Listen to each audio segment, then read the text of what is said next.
What is going on, you guys? It is that time of the year again for Hobby Palooza Part 2. Yeah. So I know I am honored to be back on it again. I believe, Mike, I think you were on someone's stream last year, correct? I was on. No, I was on with Mike, baseball collector, myself, him, Bart, the PSA guy, and George from Diamond Yard Sports. And it was great. We had a blast just talking about, different things in the hobby. And I look forward to, everyone's contribution this weekend. Yeah. Hang on, dude. I'll let you introduce yourself in a minute. Chill. Just introduce yourself then already. Damn. Yo, hello everybody, Mike here, baseball collector. It's been a minute. Are you happy? Can I go? Okay. Baseball collector, dude, always wanting to chime in. Yeah, dude, you have your thing already. I'm doing mine. Relax. Okay, so here we go. So before us was Victor, rookie card specialist. I tune into his channel quite frequently. I've never seen anyone dissect rookie cards like he can. And then after us is Behind the Numbers with Tyson Banker, a bench clear Bubba on their channel, and he always breaks down different stuff. I don't know what he's doing just yet, but I'm sure it will be awesome. And that's right after us on, I believe it's going to be on the Bench Clear channel. I'm not 100% sure. And then our giveaway, I'm going to go right into the giveaway real quick, Mike. The giveaway is going to be a box of 2021 Upper Deck SPX hockey. And all you got to do is just watch the video, and we'll talk about it somewhere in the video on how to win that. So, how are you, Mike? We are recording this, not live. No, we are recording it I just wanted to say Tyson, who's following us, I believe he's a fellow Canadian. I believe he's from British Columbia. And at the time that this is airing, I'm going to be airborne. My wife and I are on a family little getaway. We're going to British Columbia for about 6 days out in Western Canada. And and I appreciate you having me on. It's going to be fun. Honor's all mine, man. And I am in a little town called Fallon, Nevada, at Naval Air Station Fallon, which is, I guess you could say, the home of Top Gun, like the movie, except there's no dudes in shorts playing volleyball all ripped up. I've looked. Trust me, they're not here. I've looked. But I'm about to get changed.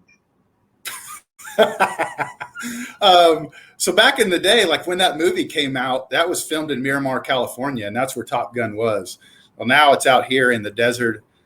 And let me tell you, it's not as glorious as the movie. I'll tell you that. So with that being said, I am in a hotel here on base, and the internet is shoddy at best, the Wi-Fi. So you're probably going to see some glitching and some words coming out and mouths not moving and all that stuff. So let's get into the meat and potatoes of Mike and I's portion of Hobby Palooza. And we wanted to talk about, when you attend the National Sports Collectors Convention, what do you look forward to the most, excluding our friends, right? Because I know if you were to ask me, I would say friends. Mike? Yeah, same. I'd be the same. Everyone that's watching this, I'd imagine the number one thing you're going to say is the friends. So we'll push that out of the way. And this is just Mike and I's opinion, what we look forward to the most. So I'll let you take it away first, Mike. I have a list. Okay. For me, it's the friends. Okay, I'm done. Go. No. that was my entire list. Go ahead. Yeah. I just have one thing. No, I guess for me, I've said this numerous times on my channel, and I know we've had some discussions in the past.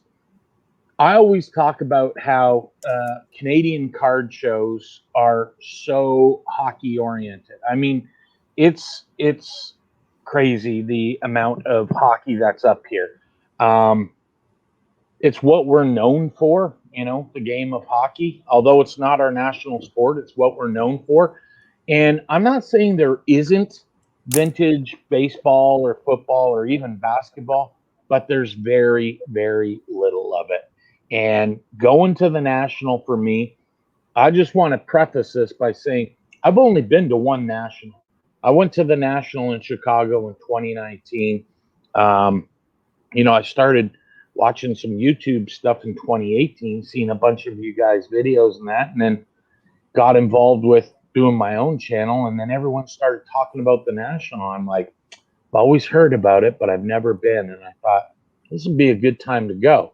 Started up my YouTube channel, meet some new people, kind of get more involved with, the hobby as YouTube pertains to it. So 2019 was my first one, first and only one. And vintage for me blew my doors off. Like, I could not believe. I set myself up, Garrett, with a plan. I looked at the floor plan before I got there, and I said, okay, this is how I'm going to do it. Everyone's telling you what to do and have a plan. And I had a list, I had a backpack with my list. This is what I'm looking for. And I kid you not, I went down the stairs of the Donald Stevens and I turned right, and I was just like, oh, what is that? It was just like left, right. That went out the window. My list went out the window real fast, because sometimes, in all honesty, you come across some things, at least for me, that I didn't have planned on picking up. But then when I seen it, and if it was a good deal, you darn right I'm getting it, because I could see it on eBay. That's about it. Now I'm here in person. Cash is king. That was a biggie for me. That was huge. Yeah, I would say when you were talking about the list and everything, and I know I'm guilty, man. Every show I go to, I'm like making a list of what I want to get and all this stuff. And then you get there and there's so much stuff there. There's stuff you didn't even realize that you wanted, or stuff you didn't even know existed. Yeah. Or the price is so good, you can't pass it up. So like when you're doing your list, you can't take into account that stuff. So that's very, very tough. So vintage, that's a good one. That's actually not on my list, but that's a good one. Yeah. Number one for me as an autograph guy is the autograph pavilion. I have so much fun, and you could buy these autographs of these guys on eBay or whatever for probably a lot cheaper. Not probably, you can buy them cheaper. But you actually get that interaction, and it's not much of an interaction. But like a couple years back when I went, I had like a 5-minute talk with Willie Lanier, Hall of Fame, NFL Hall of Famer. And I had another interaction with Dave Robinson, the NFL Hall of Famer, not David Robinson. And he let me put on the Super Bowl ring, and he was telling me about the Ice Bowl. Well, you're not going to buy that on eBay. No. Okay. You're not. So just the memories of the autograph pavilion, handing my item to an athlete, them handing it back. To me, that's just so cool. Like, it doesn't get any more real than that. You know what I mean? Like there's people pulling Dak Prescott autographs from Panini years back, and they were auto pinned. Well, it doesn't get any more real than you handing it to an athlete with your hand, seeing it with your eyes, and you getting it back. I mean, it doesn't get much better than that for me. So I'll go ahead and go with my second one and then kick it to you. Because I think this was going to be one of yours, so this is why I said it. I wanted to take it. Was the baseball card exchange booth? Yeah. I know, our good buddy, baseball collector. He always talks about the baseball card exchange booth. I can never not talk about it when I go, and I know you've talked about it in the past. For me, the daily deals that they have is freaking phenomenal.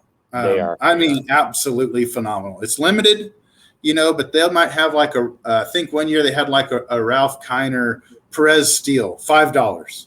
Yeah. or Chipper Jones signed 1991 tops for $40 slab PSA. Yeah. And it's like, dude, you're just not going to see this stuff like that. And then for me, being a autograph encapsulation guy, man, they have an amazing selection of signed PSA encapsulated authenticated rookies there. I don't even know if you were aware of that, but man, they have a ton. Really, really good. Like last time I went, they had some Reggie Whites and some Derek Thomases, and the list just went on and on. Like I literally could have spent my whole show budget that first Wednesday when I went in the show at their booth. That's how impressed I was with what they have. Yeah. I believe it because it's where I met Mike. Like Mike and I were planning to meet, and he sent me a text and he said, "Are you here yet?" And I said, "Yeah." And he said, "Go to the baseball card exchange booth." And we met there, and that was my first visit to that booth. And he's like, "Come on, let's go walk around." And I was like, well, I kind of want to look at this stuff because this is pretty cool. But you're right. When you talk about the daily deals, I mean, they always announce the day before what the deals are. And there's usually one at 11 a.m. and usually one at 4. And I would sacrifice a half hour of my time just to get there and say, okay, is there a lineup for the 4 o'clock deal? And they would say no. And I'd say, I'm here. This is the lineup. And they're like, okay.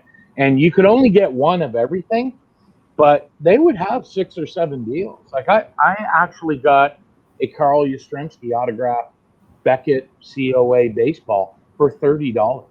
And I'm like, okay, Yastrzemski's my guy. You're going to sell me an autograph ball for $30? And I was really I'm like, I can only get one. And they're like, yeah, just one. But I wanted to ask you before I go on to my next point. You talk about the feelings that you have of going to the TriStar Pavilion, getting the autographs. Have you ever been to a national? Well, one, have you ever been to a national where you've had a bad experience with an autograph guest? And two, before I go to my next one, can you touch on the Lawrence Taylor situation you had a few years ago? Because I know you've told me that story, and it would be good for everyone to hear it. But so, any bad experiences? Yeah. So before I get to that, pro tip on the night before, Baseball Card Exchange on their Facebook page, around 8, 9 at night, will release what they're going to have the next day. Right. And then another pro tip when it comes to their booth and not the giveaways, but the deals is, say myself, Canadian Cards, Baseball Collector, and hanging out together. And Caesar doesn't want anything. Well, I have Caesar's cell phone, and I could text him, "Hey man, can you meet me over here? Here's some money. Can you buy this for me?" So there's other ways to finagle it. You know what I mean? Sure. Like Baseball Collector might want these 2 deals, but not the rest. And you might be interested in the rest. So you just kind of work that out amongst yourself. There's ways to get more than one. Right. So as far as bad experiences, no, I would not say I had a bad experience. Excuse me. I'd say the worst experience, which wasn't even bad, was Deion Sanders. I always say like, "Hey, what's going on, Deion?" or "How are you doing?" Just being cordially, like just talking. Right. And like he blew me off, ignored me, and then like just grabbed my card, signed it, and handed it back. And I was like, "Thank you." And like once again, didn't acknowledge me at all. But I'm gonna say this because a lot of people give these athletes a hard time. They're not paid to be cordial; they're paid to sign your item. And on top of that, they're human beings. You know what I mean? Like he might have just gotten a big argument with somebody over the phone, and boom, he's out there in front of everybody. You don't know what happened. I don't know. I didn't take offense to it or anything. I just walked away from it like, damn, that was kind of weird. And that was the end of that. Yeah. So Lawrence Taylor, That's my road dog, man. So I stayed at the DoubleTree. It was the Chicago National. I stayed at the DoubleTree right across the street. If you're going to go to a national in Chicago, I can't recommend the DoubleTree enough. Absolutely cannot recommend that hotel enough. So we're down there, and at the time, I didn't know too many people like in the YouTube community that you see right this second making videos. It was a lot of the older guys, or the legends, as I like to call them, the guys that got me into the community. The Sigtifers, the Boston Broncos fans, the AR Felk, King Midas, this film not yet rated. A lot of guys I don't even know who they are. Oh my God, I forgot Joey's freaking name. Joey's Burt Cat 8. There it is. Burt Cat. Everett, Wenzel 888. All these guys that I imagine a lot of y'all are like, who the hell? These are all dudes that were like must watch years ago, man. And they have since all stopped making YouTube videos. But I was hanging out with them, having a freaking blast, man. And one of the guys was like, dude, Lawrence Taylor is at the bar. And I was like, huh? No freaking way, man. This is at your hotel. Yeah, in my hotel. Okay. I was like, hey, LT, I'm like, can I get you a drink? And he was like, no, and he was like, no, no autographs. And I'm like, no, man, I don't want an autograph. That's fine. I'm like, could I take a picture with you? And he was like, sure. And I have the picture. And if I was at home on my other computer, I could edit it in here and show you, but I'm not. So yep. Too bad. Super great picture, man. Couldn't have been happier with it.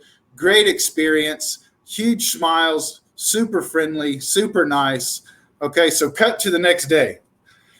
And I'm at the show, and I'm at the autograph pavilion, and I have a autograph ticket for Lawrence Taylor.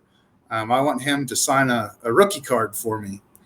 And so I go up there, and I'm like, hey, what's up, LT?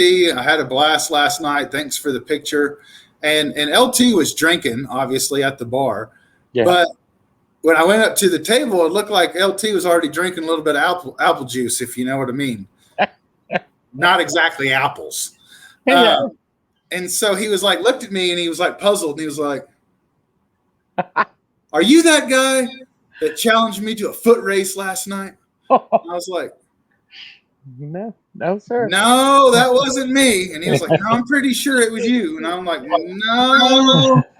So he recognized you. Probably your face brought back memories from the photo, but then confused you with somebody else. That's awesome. So that was the year I didn't challenge LT to a foot race.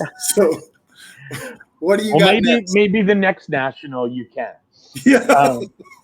Well, for me, I guess the next thing for me that I think is really cool, and I know there's been talk going around about one hobby creator, YouTube creator, saying why you shouldn't go to the national, but Pepino Man kind of had a retort for him, and he said some of the things that you see there are museum quality, and it's like going to a museum of sports cars. And that brings up one of my favorite is the auction houses that are set up there. Damn, you got one of mine. Yeah. There's probably going to be a few, but to me, the auction houses, I was blown away.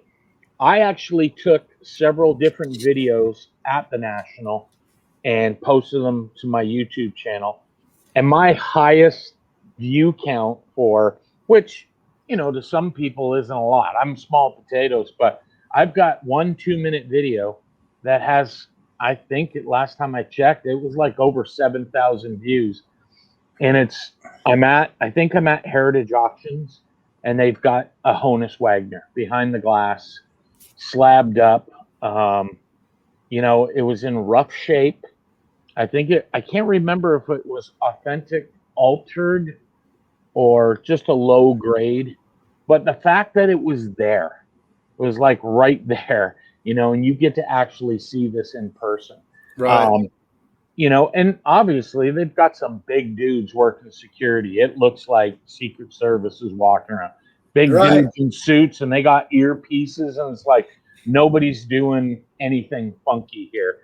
And I said to him, "Is it okay if I film?" He said, "You can film whatever you want. Just let other people look and make sure you're not in the way." And so he started guiding me on a tour. He was like, "Here, you want to see a bat by Babe Ruth?" And like the pieces that you see, you just can't imagine. You're not gonna see that stuff anywhere. No. So to get a live preview of whether it's Heritage Auctions or Memory Lane or whoever set up, it's well worth it to take some time out of your day through the hustle and bustle of fighting to look at display cases and just stroll through, because they have it set up very well. It's presented well and nice shelving and glass, and it feels like you're in a museum. And to me, it's worth the price of admission just to go see that stuff. Yeah. So, I mean, I haven't told this story in years and years and years. So my YouTube username is Card Cutter, and the reason I came up with that at the time was because I was cutting out cards as a collectible. I, like most of us, grew up and started collecting baseball cards. I think my first card ever was the 1988 Score Mark McGwire with the purple border, and I got to a certain time where I started with the YouTube, and I was like, you know what? I want to cut out cards no more, and I want to focus on game used memorabilia. And Right. A lot of my first videos, for the first couple of years on this channel was nothing but San Francisco Giants game used memorabilia. And then y'all seen I went on a big TTM kick a couple of years back, getting game used cleats and stuff. And game used memorabilia to me means a lot, because you can have a card or a game used relic, but if I can hold an athlete's bat and be like, this bat was in the game, or these cleats, ran those 50 yards, or this was there, man, in the action. Or this jock strap. Yeah. Never mind. Yeah. It was in the action, and now it's on my head. You know what I mean? So, hey, mister, that's not a chin guard. So that is why I love going to those auction houses, because I don't just look at it and move on. I actually focus on, wow, that's a freaking David Robinson game used Spurs jersey. Right, man, who was he playing? Where, what could have happened? Or I think one year to the year I was here, they had a Jackie Robinson jersey. I'm like, are you kidding me, man? Wow. Yeah. It's just, I don't want to sound like I'm beating a dead horse, but I just go there, and going through the auction house booths isn't something that I just breeze through. No. I actually like to go and kind of focus on the game used memorabilia, and it's just so cool to me. Yeah. That was an excellent pick, Mike. Yeah. You got another one, or you want me to take it away? No, you go for one. So next, well, actually, before I get to the next one, the giveaway, the 2021 SPX hockey box. All you got to do is comment down below, when you go to the National, what do you look forward to the most, excluding Friends? Because I'm going to assume everyone's going to say Friends. And just so if you're paying attention, if you say Friends, you're not entered. And what if they've never been to a National? If they've never been, just imagine. Use your imagination. If you were to go, what would you be focused on? Going into the show, what would be your plan? That's good. So that's it. So next, I would say the National Sports Collectors Convention exclusives. Right.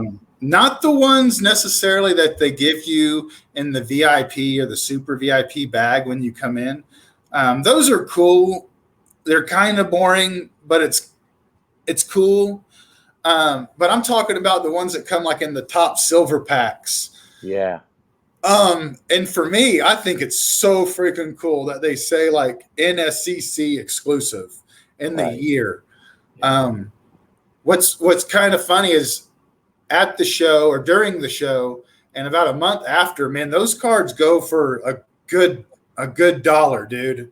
They do. Like, no joke, they go for some coin. But after that, they start to come down a little bit, and I always like picking up like the different colored refractors and stuff.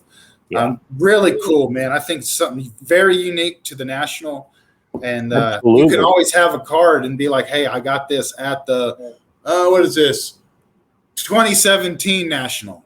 Right. So Do you know what year by chance, Garrett? Like, did they start? How long was it before they started doing those exclusive cards? Do you know what year they started coming out? I know I went in 2012. Well, Baltimore. I went to Baltimore. It might be 2012. It might be 2013. My memory's pretty bad. Right. And it was the year that Robert Griffin was a what's it called? A rookie, and that was kind of like the big card they were giving out. And I remember they had some Allen and Ginter giveaways of RG3. I don't necessarily remember the refractors and all that stuff back then. Right. But they might have been doing it. I'm not sure. Right. It's usually the big up and coming stars. Like, I think in 2019, I want to say, I'm pretty sure some of them, like Zion was on some of them. Actually, I'll tell you a funny story. At that National, I got these. My wife went with me, and my wife loves to go to the show, man. Yeah. I'm telling you right now, like the next show I go to, I can promise you my wife will be there. She absolutely loves it. But I got an RG3 Allen and Ginter mini, and so did she. Nice. And I was like, oh man, this is going to be worth so much money. I'm going to get it graded. Right. And I freaking, like a total dipshit, I took it to the freaking PSA booth. Didn't look the card over or anything. I paid $35. This is back in like 2012. I paid like $35. I came back like 4 hours later, and it was a PSA 7. I was like, what the hell is this? How am I going to flip this into money? Yeah. I think I flipped that bad boy for about $5. That's awesome. That's awesome. Next, I will say one thing that I haven't been that good at in the past, but the older I get or more seasoned collector I get, the more I appreciate the dollar boxes. Yeah. And you'll hear Triple Crown 24, Card Collector 2, a lot of guys that make their money in the hobby will take the time, I'm talking hours, not 10, 20 minutes, hours at these tables and just dissect their dollar boxes. Yeah. I mean, you could spend, Mike, you think it would be crazy if I said you spent $200 on a guy's dollar box and you might walk away with $600-700? That's fair. That's fair. I firsthand experience at it. Real quick, and then I'll let you take it, your caveat to that. I will say, like, it's not just plentiful. Like, you're not just going to sit down, grab some stuff, and boom, I made money. Like, you're going to have to dig, you're going to have to look. It's not going to be super easy, but man, if you like your little treasure hunting, I can promise you'll have a good time. Yeah. No, that's definitely a good one. And I have a pro tip just on my first and only National. A lot of those dealers that have the dollar boxes, they actually get chairs brought so you can sit down. And in Chicago, there's not a lot of places to sit. Right. They did have a lounge area because you're on your feet all day. Sometimes you just want to do all you can and just sit down in a chair and just relax and, rest your dogs for a bit because it does get so strenuous. But you can use those dollar boxes to do some hunting and have a seat. I noticed that. I said to one guy, I said, hey, are you done with that box? He's like, yeah, I'm actually just sitting here, just taking a break. I said, I feel you. So we switched boxes. He handed, because it's just easier. And then I just kept flipping through. But firsthand, you can definitely find some diamonds in the rough. That's for sure. Real quick before you move on, another pro tip on the dollar boxes is if you go to a booth that has a lot of dollar boxes, like that's kind of their gig, because you'll see some of those.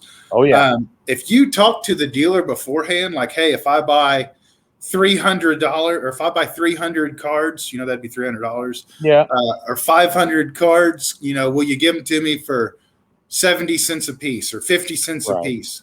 Yeah. A lot of times, I will say more times than not, you will not pay $1 a card. Right. And I will tell you this too, like when I went through the one just to take a break, I mean, I found things like a Jose Canseco 86 Donruss rookie card. That's it was $1. I found a 1969 Gale Sayers football card that had one rounded corner, and it was, it was $1.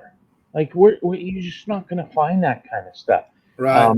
It's just amazing what people will put in there because they want to clear inventory. And like they say, one man's trash is another man's treasure. It's exactly what it is. Another part for me that I found, and again, because I've only been to one, and I know this is on your list, but I'm stealing it anyhow, is the after parties. They're a lot of fun, man. They're a lot of fun. Like I drove. So my experience was I was going for the Thursday portion of the show, and I was staying till Saturday. So I was going to leave Thursday morning, get up at like 4 a.m, get to Chicago by about noon, do the day, check in my hotel, go to the after party, stay Friday, go for a bit Saturday, come home. I was so excited the night before. I said, to hell with it. I left at 11 o'clock. My wife's going to bed, and I'm like, I'm going now. And she's like, I've never heard that before. I'm like, I'm leaving now. It was 11 o'clock the night before. She's like, what do you mean you're leaving now? I said, I'm going to drive through tonight. I just want to get there. She's like, I thought it was only 7 hours. Doesn't the show open at 10? I said, I just want to get in the area, Called my hotel. Can I get an early check-in? They're like, no, check-in isn't until 3. It's like 6 a.m. You have to have an empty room like that, you can use for me for later. No. So, I brought my laptop because I work remotely, and I literally went to a Dunkin' Donuts for 2 hours, did some work, and I was in Chicago. I was near the hotel, and I don't know, probably used their washroom to freshen up, after a long night's drive. I've got some videos posted on my channel of it, and then did the whole first day going on no sleep. And then that night went to the after party, and it was great. It was hosted by Mike Baseball Collector, Eric Those Back Pages, and Dave Blue Jacket 66. And what a time. Like you get to meet all these YouTubers that, you see on your computer or your TV, whatever format you're watching. You actually get to interact with them, meet them. Some of them become some of your closest friends, and it's just a really cool experience. I can talk about what Dave Blue Jacket 66 did was at one part, he broke open, I want to say he brought 2 boxes of 87 Topps baseball. He said, hey, while we're having drinks, let's crack some wax. Everyone grab a pack. Well, randomly, he was putting vintage baseball cards. He would open certain packs, put a nice, like a Roger Maris from like 1966 card, like beautiful card in the pack, reseal it, put it in the box. And he would do that randomly throughout so that someone just thinking hey, let's see if we can get Barry Bonds. And they're like, what? What is this? He just randomly did it out of the goodness of his heart. And it was just the coolest thing to see guys opening 87 Topps wax and finding vintage baseball cards from the 60s and even the 70s. Really cool experience at the after parties. So I think, and I could be wrong, so don't hold me to this, but I believe Blue Jacket, those back pages, and Baseball Collectors meet and greet or YouTube night, whatever you want to call it. I believe that's on Thursday nights. It is. And I filming. think last year was the first night. I talked to Mike, Baseball Collector, once a day at least. And I'm wanting to say, yeah, he said Thursday. And then Pepino Man, Filmington, and Abel in Vegas, or Eloy? Eloy the Goat? Eloy the Goat, yeah. Their trade night, it's not really a trade night. It's like a meet and greet. Not even a meet and greet. It's just a freaking YouTube gathering, man. Right. Which is better than a trade night in my mind. Yeah. That's Friday night. Right. You know, so it's the same thing as Thursday night, just kind of hosted or brought together by a different group of YouTubers. Yep. And then some people aren't there the Thursday night, so they can jump into that one Friday. If you're there for both, come one, come all type thing. And then something that I don't have any experience in, but I think the Panini party is Saturday night. Yeah. Card Collector 2 Ryan's trade night is one of those nights. I think I've never been to that, but they say that thing is insane. Well, he's got videos out, Garrett, and he does like he gets really sponsors from the top, like the elite of the hobby. People are talking Panini, Tops, Upper Deck, Leaf, the big wigs. Yep, just like Hobby Palooza is the same formula, and I mean you walk into the trade night and he's got it set up. He does because he took over from Kentucky Jimmy. Yeah, right? Kentucky Basketball Cards Jimmy. Yeah, and he has it set up where you walk in, you're just handed a welcome bag, and there's supplies and packs and just like free giveaways, all free. Here, just take it. You can't beat that, and that's what a lot of people. When you say, when the one guy said, like, don't go, it's not worth it. The experience that you get from going, the friendships that you make, that's worth the cost of whatever. Yeah, I feel like it would be like telling a young adult, like, hey, don't go to Disneyland. Yeah. It's not worth it. Yeah. You're going to spend $500 on tickets, food, and parking, and what are you going to have to show for it? Right. You could go to YouTube and watch ride breakdowns of all the rides you're going to ride. It's not worth it to do. Right. Come on, man. Yeah, you got to go to it. As far as what I have also as well on the trade nights, I keep calling them trade nights, but they're really like after parties or after gatherings. They're different.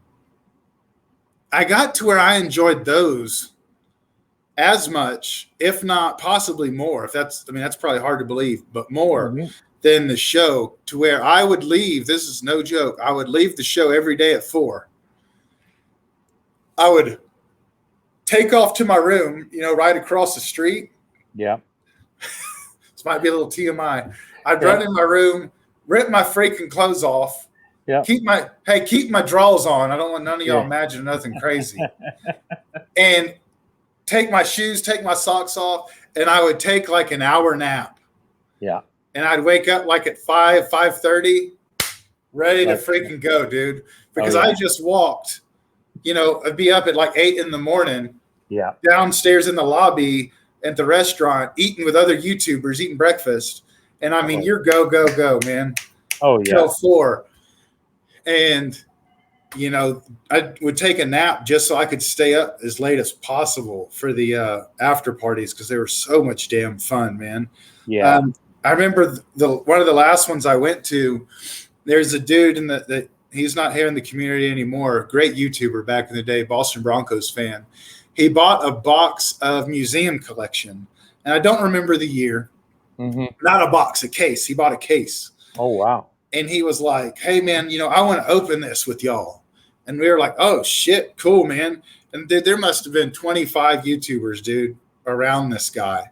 Right. And seeing someone open a case museum, it's not like a case of flagship where they're Right. like, hey man, open up a pack, open up. No, dude, you spend that kind of money, you're going to open up every damn pack in that case. Yep. And man, he was pulling like, I remember Ken Griffey Jr. framed autos, Sandy Koufax framed auto, Buster Posey framed auto like with a patch. I mean, this case was insane, dude. Like, it seemed like the hits from this case never stopped. Yeah. And like the next night, it was someone else opened up a case of Topps Football Mini and pulled like it was Joey. He pulled a Derek Carr rookie, like numbered to 10 or something. And then he sold it raw the next day at the show for like $2,000. Come on. I mean, it's just stuff you just don't see. You can't get that interaction here on YouTube or anything. You know, it might come somewhat close, but not really. No, I agree.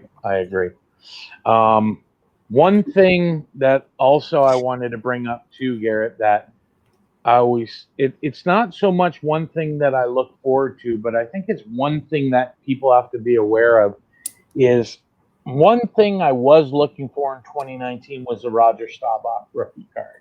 And I wanted to get it in like a PSA 6 or 7. I didn't need anything too out of control. And again, back then the prices were fairly decent. Well, we thought they were high until what happened about 3 or 4 months ago. They were bargains and you didn't know it. Right, they were. And that's the one thing you really have to beware to take notes of where things are, because I literally found a dealer who had a Staubach in a 6 and he wanted $115 for it. And he wouldn't budge on it. And I'm like, that's a pretty good deal, right? And then it kept in the back of my head, maybe I'll just look. Maybe a few more tables, maybe I'll find one. So I kind of noted who he was. Went to the very next booth, found a Staubach in a PSA 6, and it was $85. So I mean, just the next booth over, I just saved $20. And when I told the guy, I said, any wiggle room on that? And he's like, no, but you can go buy his for $20 more. And I'm like, yeah, I know, sold, man. So it really behooves anyone to do your homework and don't just buy something because it's a great deal, because literally the next booth over could have a multitude of them. And, you know, there's so much there and so much competition that you're going to probably find it cheaper. But what's funny, playing devil's advocate, because it's happened to me twice, is you find a deal and you're like, damn, this is pretty damn nice. Yeah. And you go around the rest of the day trying to find one, and you might find a couple that are $10, $20, $30 cheaper, or not cheaper, more expensive. And you go back to that one and it's sold. Gone. Yeah. So take what Mike says, with that is very, very true. But the complete opposite could happen. You might be at that $80 Roger Staubach table and not realize that you're at the best deal at the show. As long and I don't think they'd be too kind if you said, can you just put that behind there on layaway? I'll be right back. Yeah. I'm going to get some cash for you. No, that thing's staying out there. Another thing too was that you know, the one thing that I noticed is the deals that you get at the National are next year's discounts. And everyone always talks about that. In 2019, I wanted to pick up a Mike Trout rookie card, PSA 10. One guy had 5 of them, and he had them all listed for $1,000 a piece. $1,000 a piece? That's too expensive. Yeah. And so I said to him, I said, you know, I'm interested in one.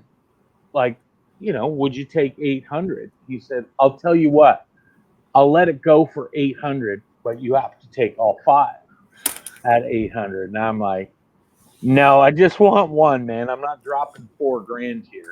I want to drop 800. He's like, no. He goes, I'll go like 950. And I was like, do I drop the 950 or do I just, you know, kind of mosey around and maybe see? And, you know, it turns out I never did buy it, never got into it. And now you just kick yourself because you're like, what?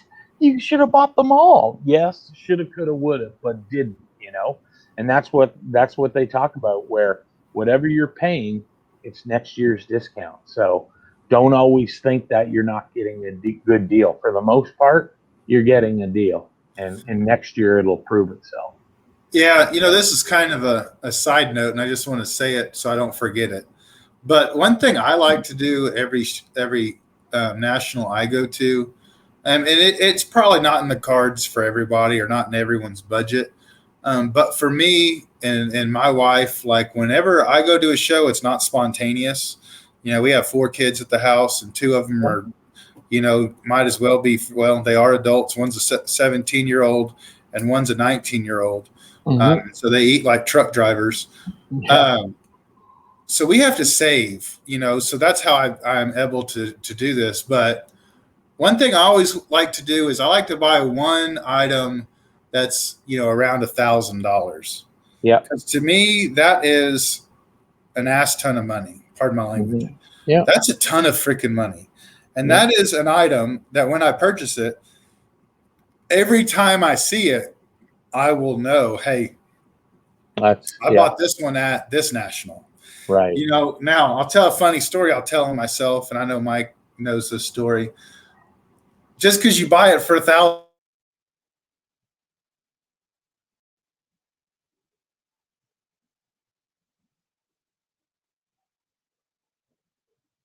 I think we lost Garrett here, folks.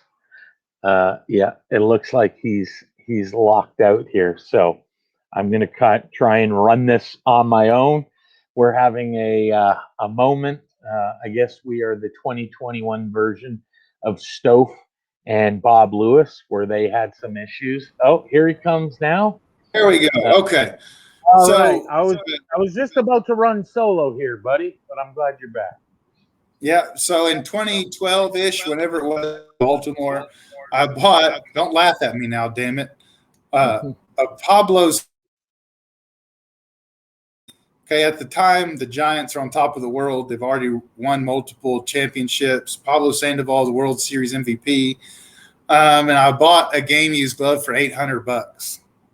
Wow. Well, now you could probably buy it for like $300 on eBay. So Right. It's not always a good deal, but my story is still the same. Every time I see that glove, I think of that national. Absolutely, and it conjures up memories of a good time, probably. Oh yeah. I mean, sometimes you're not going to win. You're going to lose. You're going to lose sometimes, right? Sometimes you put out the money and it drops. Guy gets injured. He's out of baseball, and his card. Perfect example is I'm hedging my bets. As first time I prospected with anyone, I'm all over Blaze Jordan, the top prospect from the Red Sox. And you know what? If he doesn't do anything, he just goes into the Red Sox binder. It is what it is. Yeah. But as long as you're having fun with the hobby, that's all that counts. So I got one here that I would venture to say not a lot of people think about. And we know what we're just coming out of 2020, the pandemic. What was hard to get, what was impossible to get. And so now this might be more true now more than ever. Supplies. Yeah. That is something every show I've been to, like I knew I was going to spend a couple $100 in boxes or top loaders or penny sleeves. I'd buy a case of penny sleeves while I'm there. Yeah. That way you just don't have to order it and have it shipped to you and pay shipping and all that stuff. And it's all there, and you could stock up and be good for 6 months, maybe even a year. Yeah. That is something I would not underestimate is supplies. Yeah. Especially this year coming, like you said, coming off the pandemic. I mean, there were for the longest time. Well, look at PSA before they shut down. They knew there was such a shortage of supplies. They said, fine, just send them in top loaders. Like, they typically want it in a card saver, but they knew, hey, they're just not readily available. Send us in a top loader. I mean, it is what it is.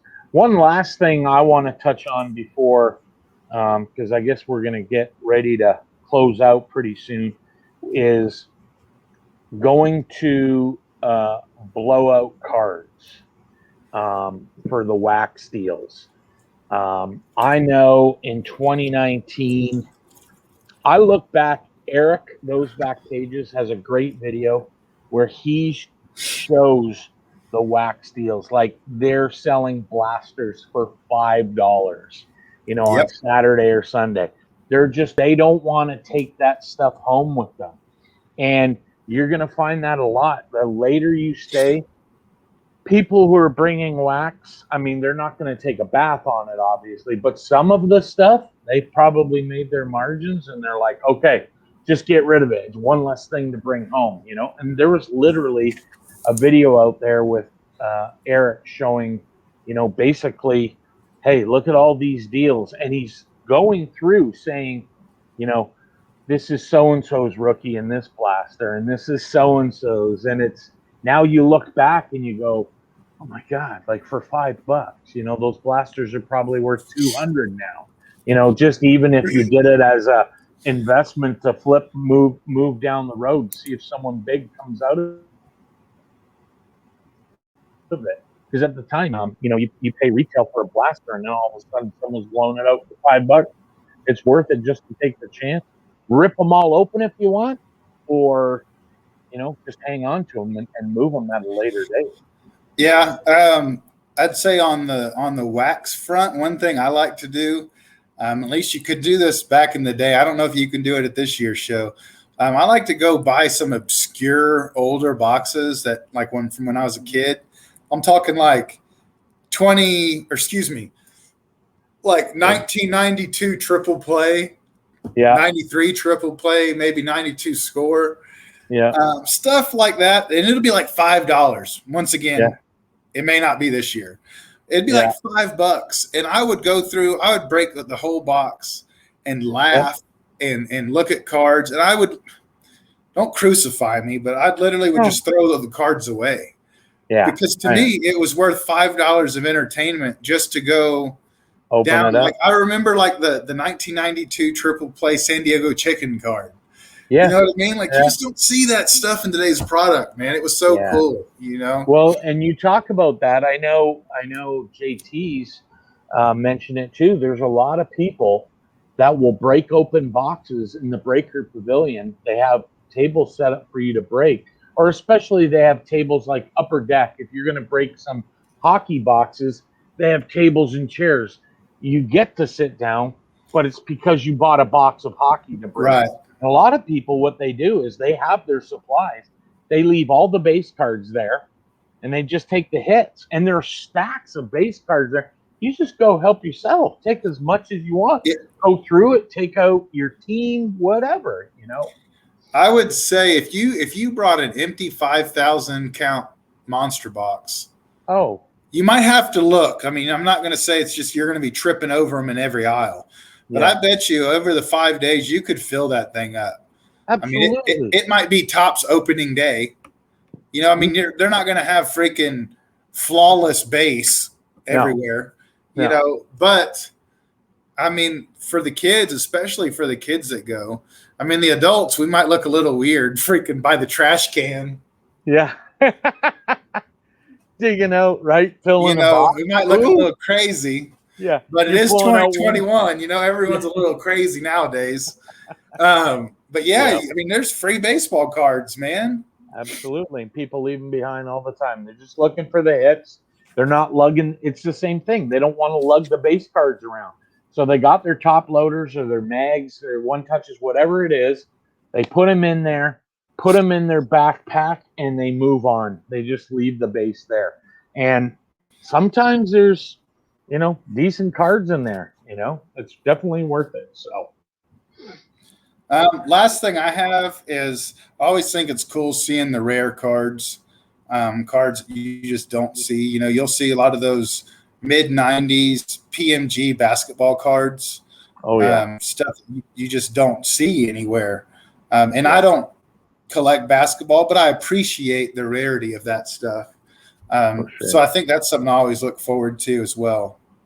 Yeah. most That's all definitely. I have, my friend. Yeah, myself too. I mean, it's hard to believe. I mean, we're going on just about to hit 55 minutes, and I mean, we could probably do another hour of different stories and stuff. But we've got to make way for other creators who are lined up for Hobby Palooza.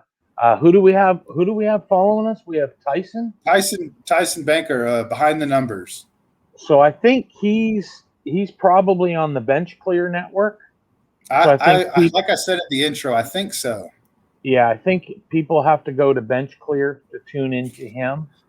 But yeah, thanks to Bench Clear again for putting this on. Just to reiterate what Garrett said, we're running the contest. Just put what your favorite part of the National is, or if you went, what you'd look forward to best. We'll pick a winner, and we'll make sure that Mike will get in touch with you, and Mike will get the box mailed out to you. So it was fun. It was great. Yeah, I had a good time. I had a blast. Like I said, I was tickled to death that Baseball Collector Media asked me to be a part of this again. And I look forward to doing it again. Hopefully next year you and I could do it again, make a edition with you and I. For sure. So, hey, thank you for tuning in.